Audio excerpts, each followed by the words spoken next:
Hi, everyone, and welcome back. We are joined today again by Professor Richard Wolff, a world-renowned political economist, to discuss what is happening in China this week. So, welcome back to the program. Thank you very much. I'm glad to be here. So, you have all these world leaders from the non-Western world meeting in China for the Shanghai Cooperation Organization Summit. Now, most of the world these days seems concerned about the Western-centric economic system coming to an end. That is unsustainable debt, excessive financialization. You can add weaponization of economic dependence. Anyways, we seem to be watching the not so slow collapse of the Western-centric international economic system, while something else is being constructed. It's not quite clear yet what this is, but I did want to know what you make of all of this and how significant is it? Well, I admit that I come to this from a Western perspective. I should make it clear I'm an American citizen. I've been born and did my work and live here in the United States. I'm speaking to you from New York City. So I come at the answer to your question from the standpoint not just of the West, but literally of the center of the currently declining Western empire. So to me, it is very dramatic. It is very fast. It's unraveling in what seems to me a short amount of time. I understand human history to have seen many empires, the Greek, the Roman, the Ottoman, you name it, in all parts of the world, and I've always understood that to be a long, slow process. So I do somewhere understand that it is long and slow, and I have to remind myself of that because it seems right now, to be unraveling very quickly. So I don't want to resolve that. I don't think that's a contradiction that should be resolved. I'm more of a Hegelian. That's a contradiction that is constitutive of the reality in which we live. So, having said about the long and the slow, let me tell you how it looks from someone who right now is struck by how fast it's going. And here's how fast I mean by fast. The war in Ukraine is part of this. And that's only 3 years now, a little over 3 years. And look what happened. At the beginning, we were told by our leaders here that Russia would be on its knees, that the ruble would become rubble. In other words, that this is going to be a short, easy, one-sided story.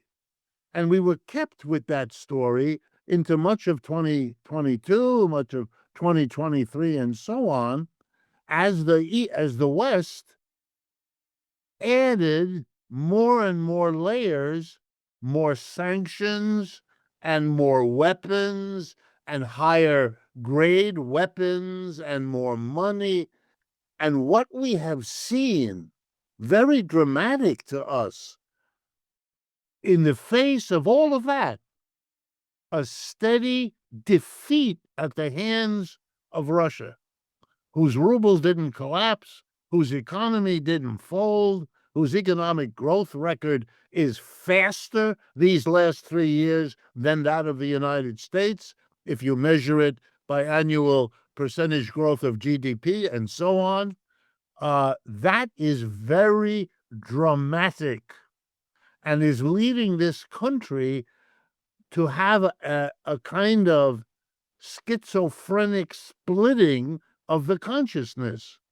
There is a minority, I want to be clear, a minority, although significant, that sees Ukraine as a defeat. Part of Mr. Trump's behavior is because he sees it that way too. But the overwhelming majority of Americans will not admit this. They are denying what I just said, that the war is not over, that the war is not being won by the Russians, that more effort is coming and will be victorious when this is over. That the majority of Americans agree with most European leaders, even though it looks to some of us as though those leaders, given their popularity ratings, are very much a minority in European public opinion. A complicated situation. Second example, and these are little things, but you should see them in this context. We once upon a time had a cabinet office called the Department of War, in which the United States copied Great Britain, who also called that the Department of War. Then, after World War II, when the United States' position was global empire manager, it was changed to Department of Defense, and now it is being changed back to Department of War. Try to understand what that means. That's part of a positioning of the United States in its own mind as big and powerful, and now taking the veneer, the wrapping off to reveal the underlying raw power. In the same day that they announced that, the American military destroyed a boat that was 1,000 miles away from the United States in the Caribbean, the South Caribbean, near Venezuela and Trinidad, a boat in which 11 people were moving, no one knows from where, no one knows to where, and no one knows what was in the boat other than the 11 people that were summarily killed. What's going on here? There's no state of war between the United States and Venezuela. There is no threat to the United States by a boat, a little boat, a boat that has 4 outboard motors that, that is 1,000 miles away. You have to think, why would you do this? What in the world would possess you to be the judge, the jury, and the executioner all at once of these 11 people, whoever they were, which we will probably never be told here, maybe somewhere else, but not here. All right, and then now finally, punishing Mr. Modi and the Indians by an increase in the tariff, which was already heavy on them, because they would not stop buying oil from Russia. This is a secondary tariff. This is a tariff that is punitive. This is a tariff that, if it is allowed to stand, will damage Indian businesses and American businesses in significant degrees. What is going on, in my judgment, these are desperate acts. I use the word intentionally. These are acts of desperation of a government trying to hold back the decline because they, like me, see it as fast. Ironically, I have to say now, it isn't as fast as they fear it to be. It's partly the political stance of the United States to justify the extremity of the tariff war against the world, of the sanctions against much of the world. These are extraordinary, aggressive actions that have to be justified. And the justification here is the ironic and, in the long run, very dangerous reinforcement of the notion of a declining empire by those people working hard to prevent it. But they inadvertently, by having to justify what they're doing, teaching the American people to fear a process that is in fact underway, but that most of them, most of the time, still want to deny. So they're caught between the urge to deny and the irony that the people riding that wave into office have to reinforce it. Something similar, I believe, is going on in Europe. In order to justify 5% of your budget for defense, you have to hype the threat of Russia invading all of Europe. You have to revive 75 years of Cold War mentality as if the Cold War were still there. And so and ironically, you are frightening your people, and that will come back and hurt you, since your leadership screams every day of its incapacity to manage any of this. Having said all that, I do think that what's happening in the East is an important milestone in the decline of the West. I don't think these things will happen overnight, and I see them as full of contradictions. And so let me tell you briefly. Is it a sign of the economic maturity of the East? Yes. Is it a sign that the BRICS countries, the SCO country, all of that part of the world is beginning to seriously disconnect from the United States, because the United States is behaving as a rogue player in the world economy? Yes, I think that's going on. I think India is trying to solve problems with Russia and China to isolate the United States relative to itself. I think these are extraordinary steps happening in a long, slow process, but more quickly, and that the United States' own desperate efforts to hold it back are having the contradictory effect of speeding it up, which only reinforces the American desperation. This is a dangerous loop because of its military implications. But as I say, I think there are also all kinds of contradictions. For example, the US dollar as the world currency is definitely part of the US domination of the US empire, the way the British pound was for the British Empire before. Yes, all that's true.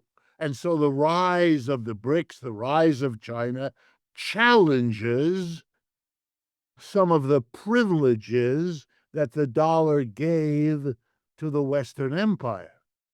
But we have to remember the dollar was also the global currency within which China achieved its economic miracle of the last 30 to 40 years, and India also. So it's not as though the dollar was some obstacle. You'd see much more anti-dollar activity because they're capable of it, but why would they? Having a universal currency is not a bad thing for the country that wants to be the universal provider of manufacturing in the world. That's a convenience. It's a little bit like the relationship between Chinese manufacturing and the major retail giants of the Western world: Amazon, Walmart, Target. Those are mass distributors of the mass production of Chinese manufacturing. They need each other. Without China, Walmart wouldn't be the #1 retailer in the world, and vice versa. So I think inside China, you will see, and there are already signs of people in no great rush to undo the dollar. The dollar is very convenient. And they are aware, which I, as an economist, would tell you, that most capitalists would rather a situation that has costs than the uncertainty of what would happen if the dollar weren't the global currency. China has capital controls. The Chinese yuan cannot, at least not yet, play that role. No one else can either. So beyond a certain point of looking into it, if you really begin to move in that direction, you would have an uncertainty about global payments, global exchange, currency that many capitalists do not want to see, do not want to have to navigate, do not want to have to insure against the consequences of. It's a more complicated process than you might imagine. Yes, one empire is dying and then something else is emerging, but that's a slow process because the one dying is desperate to stop it, and the ones who are inheriting the new mantle are very understandably cautious and nervous about how this is working and need to manage it and feel that need very intensely. And I haven't even said a word about the military dimension of all of this. And you should be aware that that too is a danger lurking in the background. If you provoke the West, particularly the United States, if you deprive it of its economic hegemony, and you deprive it, therefore, of its political hegemony, it may decide to rely on what's left, which is the military hegemony. And that's, with a world of nuclear weapons, very scary. And I would have to remind everyone that the budget just passed here in the United States contracts everything that the government is doing relative to the Defense, now War Department, and to an altogether new entity, which is a new internal army called ICE, whose current orders give it something on the order of $170 billion over the next 5 years to multiply it by several in size. Yes, they are currently ordered to deport undocumented immigrants. But I would urge everyone to remember a very deep historical lesson. The army that is organized and does horrible things abroad, sooner or later comes home and does those things at home. This new army can deport anybody. Doesn't have to just be, they can't yet legally, but who knows where this will go. But it tells you a society that is taking its money and betting on the military, even at the price of dismantling or accepting the dismantling of its economic and political hegemony. I think you're definitely right, especially on the dollar. This is that the United States, well, as Trump suggested, it would be like losing a world war if they would lose this privilege. But you also see on the Chinese side, for example, that they see benefits of using it, so they're not in that big rush to dismantle it. But that being said, they are experimenting, of course, with alternatives, so they're not left in a very weak spot if something does go wrong. But it appears that a bit of a perfect storm is brewing up, though, because Well, 500 years ago, this is when the European maritime powers began to connect the world by sea, setting up trade post empires. Then later on, you have in the Industrial Revolution giving them technological, industrial dominance, also leading to colonization of the world. And yes, what seems to be slipping now, though, is centuries of a Western-led economic order that is, well, when the United States tried to break apart from Britain with economically with the American system, it more or less organized around three pillars. One was the industrial technological independence with its manufacturing base. The second was some transportation corridors with roads, ports, and the third was the finance with a national bank. And these kind of three pillars has also been the source of dominance, it seems, especially after World War II now. But if we see what's happening, it's all of these pillars seems to be falling at the same time. The industrial might is gone. The technological dominance also well being swept away by China at a rapid speed. You see the controlling the main transportation hubs around the world also falling apart with the Belt and Road Initiative and other connectivity, physical connectivity projects. And the last is, of course, the financial system in which we see now alternatives to SWIFT, new development banks, experiments with other currencies. So all you kind of need is some institutional arrangement to bring all of this together and bring all the major players together. And even 2 weeks ago or 3 weeks ago, who would have thought these pictures of Xi, Putin, and Modi having a laugh together? And well, today Trump tweeted out, where is it here? Yeah. Looks like we've lost India and Russia to deepest, darkest China. May they have a long and prosperous future together. I'm not sure what to make of this, but again, it does seem like the mindset is still either you follow the American model or, come here and pay tribute. Otherwise, you are, as he earlier said, conspiring against America. That's the word he used for what they were doing in China. They were conspiring against America because they're trying to break free. So isn't this is it?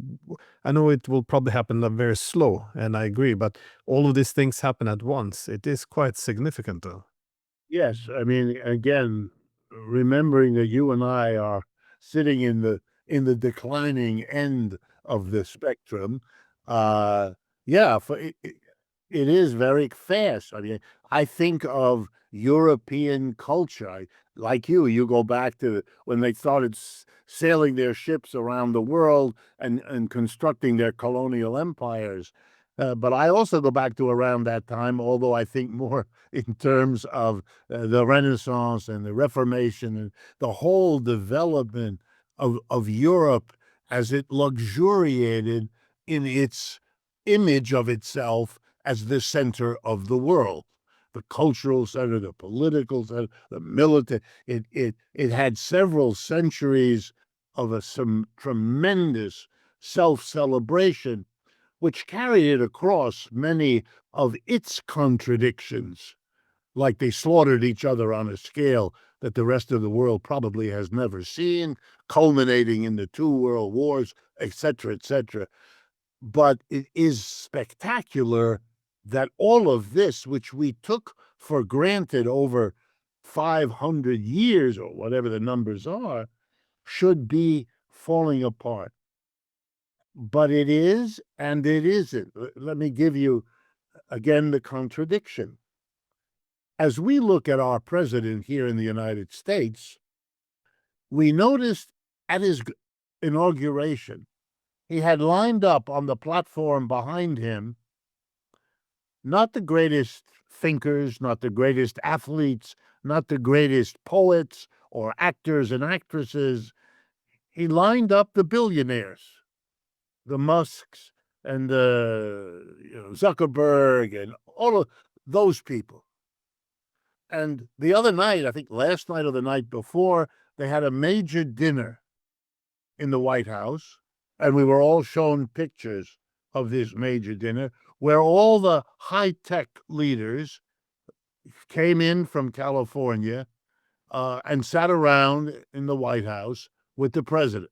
The only one excluded, Elon Musk, because he's misbehaved, and so Mr. Trump has to throw him aside. It's also a message to the other people around the table.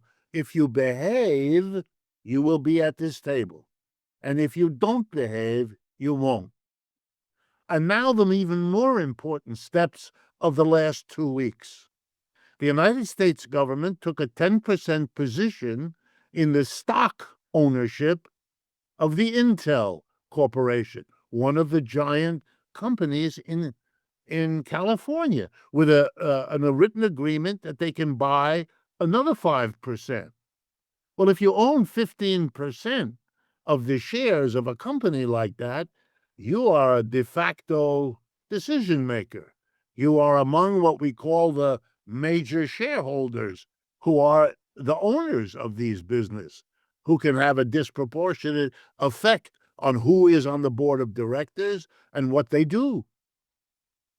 Well, this is extraordinary. To save the company, it was said, for national security, it was said, the government and the top echelon of this corporation become the same thing. Well, let's see. That means if workers strike that company, they're striking the government. Will the government send in soldiers, which sometimes happens? Will it be then a strike against the government? Will the union be unable to function? Will the government throw the union out the way they are doing now with the government employees at the federal level, where they are directly removing the union? I mean, we're talking about really big changes in the internal structure of American capitalism. There was an agreement made with NVIDIA and AMD to get the government gets a 15% cut of the revenue from their being allowed to sell chip-making machinery, I believe, and chips to China. Now the government is a partner in those two corporations. Now, if you remember what German fascism was, or Italian fascism, the merger of the top echelon of German companies with the Nazi Party or Mussolini's fascists, you should stop and take a deep breath here. What is emerging in America is a capitalism that has two foundations. The big collections of capital, Vanguard, BlackRock, Blackstone, known over all the world because they've begun to be the capitalists of the world, and the high tech, which is the only remaining dynamic part of the American capitalist system. The big financiers and the high tech. And Mr. Trump is positioning himself as their spokesperson, their leader. And would they sacrifice much of the rest of American capitalism? The answer is yes. And why would I say that? Because they've been doing it. They have made the money from the last 30, 40 years of globalized neoliberalism. They are the victors. They have the global market. They have the global capital coming into their hands, and they have bought large portions of it. The left wing in Berlin struggles for a rent control system and discovers that the largest landlord in Berlin is the American, I forget whether it was Blackstone or BlackRock, but one of them is the major landlord they have to contest with. Wow. This is an extraordinary reorganization of American capitalism to be the agency, if you like the old notion, the Central Committee of the capitalists. That Central Committee, the U.S. government, recognizes the financiers and the high tech, and the rest of it, they do not care. They will profit from the total global picture. And they want deals with the Chinese. They don't want war. And that's a contradiction also, because Mr. Trump wants them to think that his global dominance is their best way forward. And they are not sure of that at all. Many of them don't want that, don't like it, and argue and push against it. That's being fought out here and will be as powerful a shaper of what now happens as will be the contradiction between China and the BRICS on the one hand and US G7 on the other hand. But this new tech economy you're describing, it's well, it's something that has been experimented with in the past. Although, if you have this relationship between the public, the government, and the market forces or the oligarchy, historically, you see that the liberals in the early 19th century would look to the free market as something to constrain the power of the state, to make sure it doesn't get too powerful. The end of the 19th century, the capital interest gets too powerful, rise of oligarchs. Many liberals then look towards the state as a partner to limit the power of the capital owners. The problem is when you have capital and government going hand in hand, especially if they begin to then whip up an ideology that individuals who should subordinate themselves to the nation, or with excessive militarism and or other ideologies, the individual's in a very weak spot. So when you see the president filling up the first row with these tech billionaires and making essentially aligning their interest with state interest, going hand in hand, it's this used to be a good description of a fascist political economy. Where does it go from here, though? Because this is again, it's not just in the international sphere you see this economic decline of the West, but even within our societies, capitalism isn't working as it was supposed to, and a lot of the values and ideals which our governments used to lean on for legitimacy, they're all falling apart, which means that there must be a different source of legitimacy. This is it's hard to see how this is going to play out well, though. I don't think it's going to play out well. I think what you have here in the United States you don't have fascism yet, but you have the assembling of the conditions and the parts. Will they come together in a fascism? Could they? Absolutely. Will they? I don't know. I think it's a little too early to say. But look, I mean, there's no lack of suggestion of where it can go. The same president who is enormously increasing the defense budget and enormously increasing ICE as an internal army has already shown he's willing to send that army into the cities. Into Portland, Oregon in his first presidency, now into Los Angeles in his second, and with threats now for New York and Chicago. Okay, what are you sending them in there for? To clean up crime. I mean, nobody, I really mean this, nobody in a serious position had anything like this to say. Most of our crime statistics show a falling off of crime in recent years. Not that that's all that important, but the reality is he had to make this up. He had to go to the rural areas, which think in rural areas in this country, there's a fear of the city. Many rural people do not go to the city. And when you ask them, why do you never go to the nearby city? Oh, I will get shot, or they will steal my wallet, but these are fantasies. I live in New York City. nobody stole my wallet, nobody has ever shot it here, etc., etc. You're seeing the president have to hype to kill the 11 people in the boat 1,000 miles away, and then to talk about the drug trade. What? With the drugs are everywhere. The drugs I can get anywhere in New York City or any other American city. That's a big problem. So he'll talk about that, but he'll talk about crime. He'll make things up in order to provide an excuse to use the military.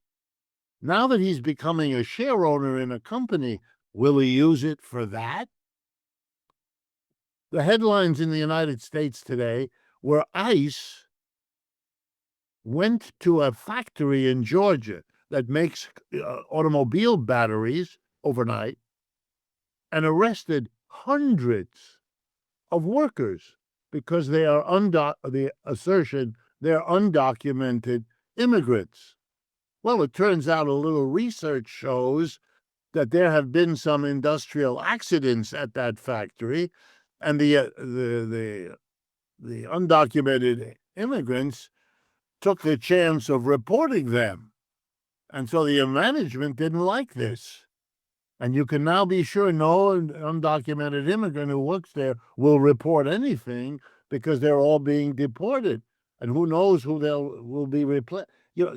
We are seeing signs of all of this. Will the American people support it? Not clear yet.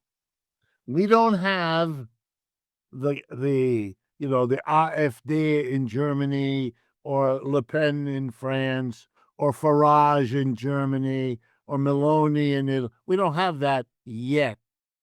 But we have the same splits. We have an emerging left, which is strong in the United States, not very well organized, but strong in the United States. That's why we're about to elect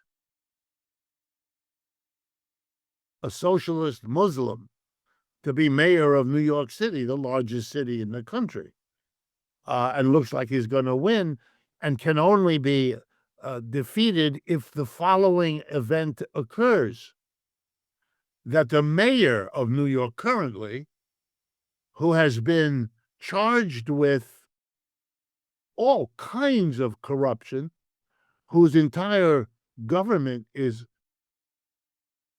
in jail now or pending trials for corruption, who's been pardoned from some of his corruption earlier by the Department of Justice choosing not to prosecute him despite the evidence being huge. It was announced this morning that he may be made the new ambassador to Saudi Arabia from the United States in order to get him to stop looking for a re-election, because his votes might go to the other opponent of the Muslim socialist, who otherwise is going to become the mayor.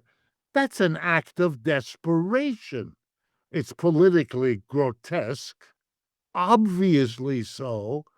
The report, by the way, of this appears in this morning's New York Times, which is the most prestigious newspaper for such a story to appear in the whole country.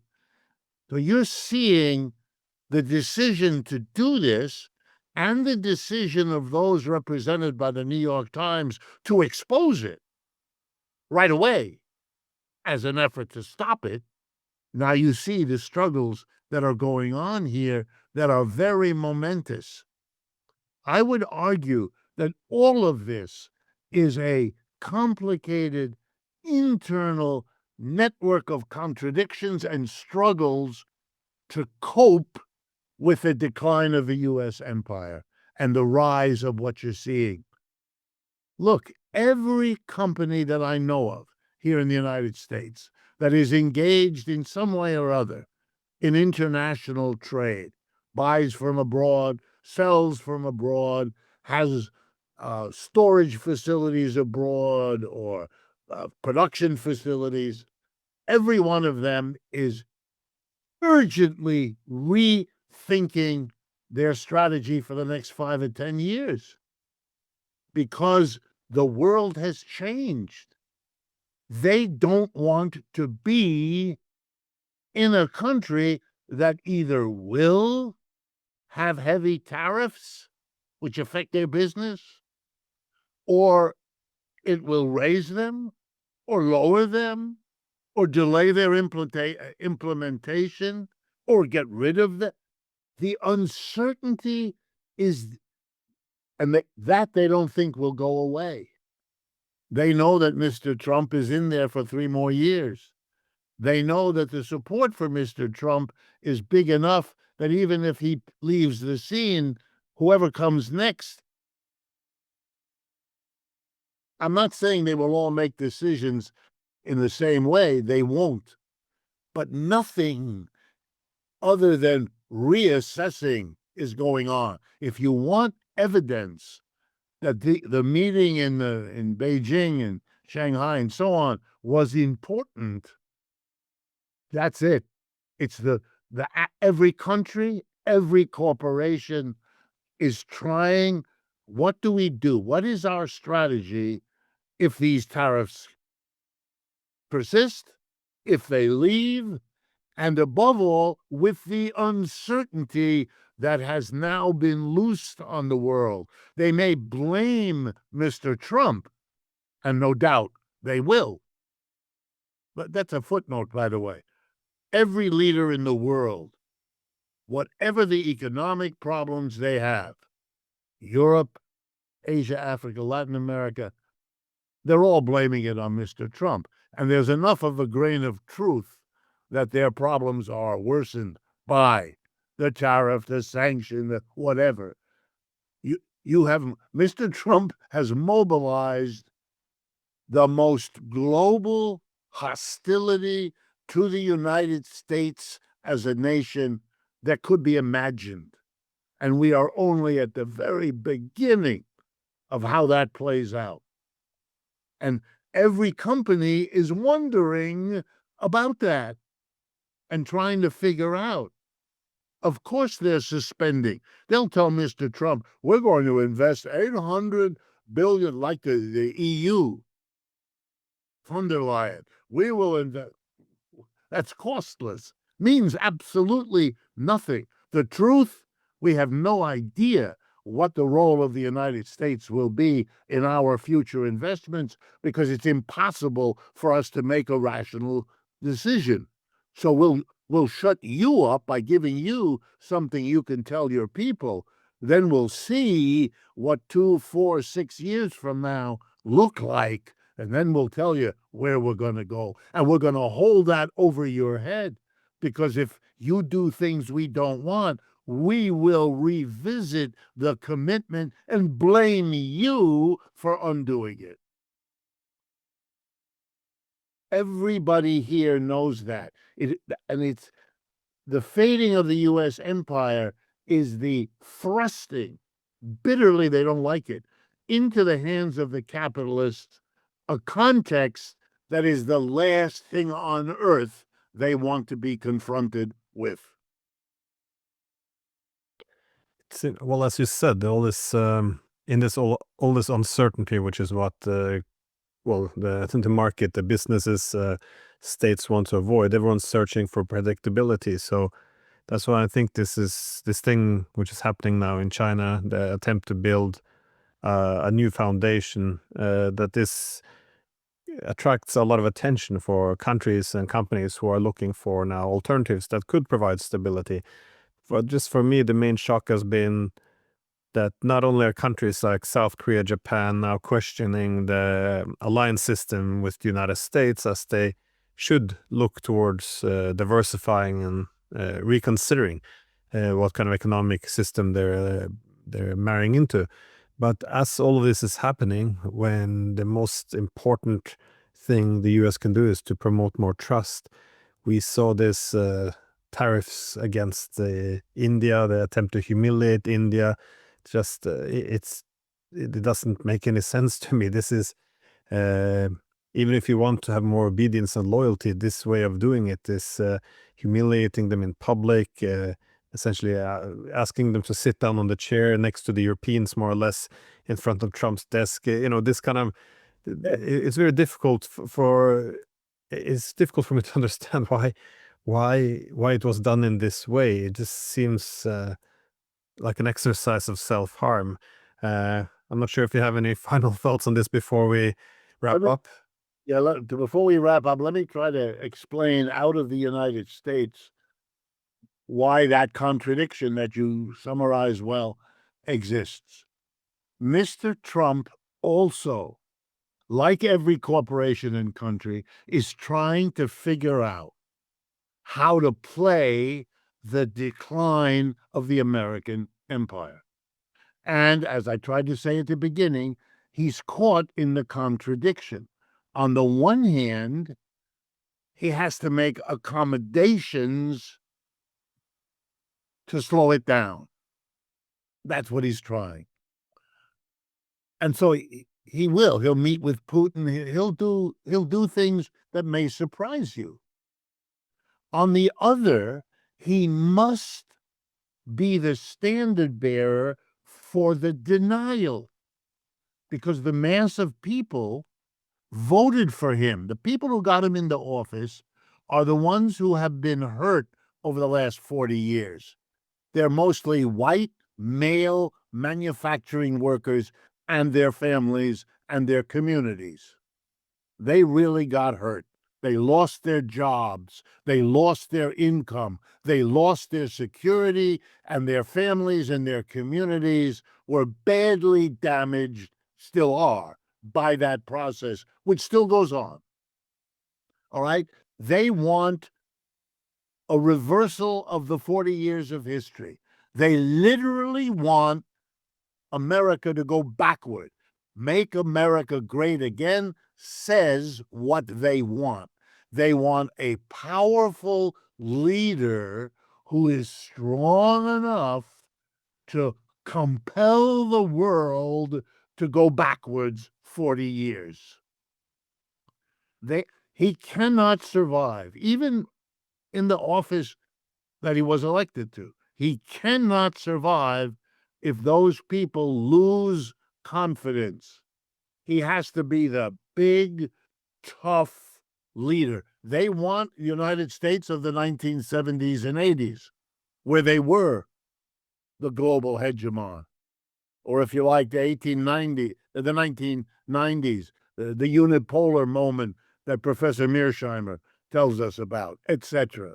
He has to play that role. So when it comes to India, he wants to accommodate something. Could he get Putin to bend a bit more if India stopped buying the oil? He doesn't want to smash Putin. He wants to work a deal, but he knows he has to squeeze Putin to get it.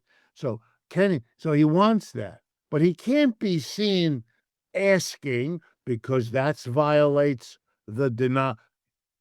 He doesn't need it. He's punishing Mr. Modi for not. So he reverts to and that works here at home. He's a tough guy. Putin is the bad guy of the way he's played in this country.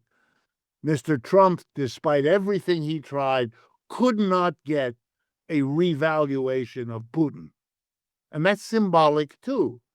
He's willing to work with him. He meets with him, brings him to the United States, symbolically significant, but he then has to cope with his own contradiction by being the tough guy who punishes Mr. Modi, because Americans, thinking of Asians as the inferior people, which most of them more or less have in their minds, are very troubled by anything that looks like begging or asking or being in a penitent position.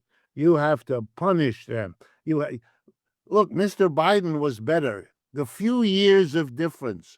He referred to Xi Jinping in public as a thug, a thug, a common criminal is what that in American English is what it means.